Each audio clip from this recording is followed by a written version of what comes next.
1 ঘন্টার মধ্যে চতুর্থবারের মতো ছেলেটি সামনের দরজাটা খুলল। সে আশা করেছিল রোজলি তার গ্রামের পুরো ছুটিতে টাকা জমিয়ে কেনা হলুদ সাইকেলটা চালিয়ে বাড়ি ফিরবে। আগের মতোই ঘন্টা দুবার বাজাবে যাতে সে বুঝতে পারে রোজলি বাড়ি এসেছে। কিন্তু সে এলো না। রোজলি, কোনো উত্তর নেই। ছেলেটি গাড়ির চাবি নিয়ে পুরো পাড়ার প্রতিটি রাস্তা ঘুরে বেড়ালো, জানালার কাঁচ নামিয়ে চারিদিকে খুঁজলো, কিন্তু কোথাও রোজলিকে খুঁজে পেল না।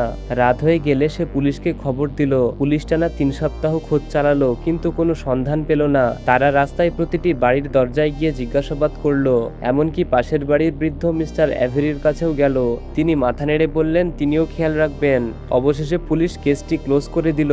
কিন্তু ছেলেটি প্রতিদিন নিজেকে একটি কথাই বলতো, একদিন সে অবশ্যই জানতে পারবে রোজলির সঙ্গে আসলে কি ঘটেছিল। 7 বছর পর ছেলেটি আবারও নিখোঁজ ব্যক্তির পোস্টার লাগাতে বের হচ্ছিল। ঠিক তখনই সে দেখলো মিস্টার অ্যাভেরির সন্তানরা গ্যারেজ সেল দিচ্ছে। মিস্টার অ্যাভেরি কয়েকদিন আগেই মারা গিয়েছিলেন, তাই সমবেদনা জানাতে সে এগিয়ে গেল। কিন্তু ড্রাইভওয়ের মাঝখানে গিয়ে সে হঠাৎ থেমে গেল। একটি উজ্জ্বল হলুদ সাইকেল একটি ভাঁজ করা টেবিলের পাশে ঠেসে দিয়ে রাখা ছিল।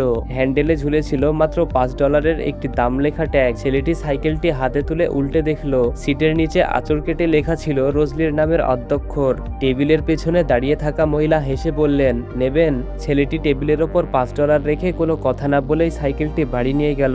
গ্যারেজে বসে সে দীর্ঘক্ষণ সাইকেলটার দিকে তাকিয়ে রইল। তার মনে শুধু একটাই কথা ঘুরছিল, যে মানুষটি তার বাড়ি থেকে মাত্র 30 ফুট দূরে 7 বছর ধরে বাস করছিল।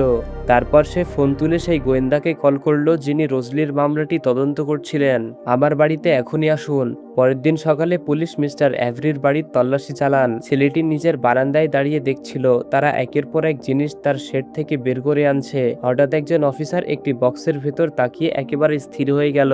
গোয়েন্দা ধীরে ধীরে তার দিকে এগিয়ে এলেন। তার মুখ দেখেই ছেলেটি সব বুঝে গিয়েছিল। তার মুখ দিয়ে আর কোনো কথা বের হচ্ছিল না।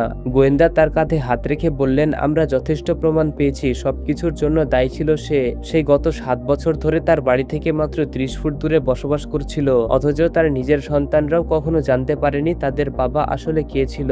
আর অজান্তেই তারা $5 বিক্রি করে দিয়েছিল রোজলির একমাত্র অবশিষ্ট স্মৃতিচিহ্ন।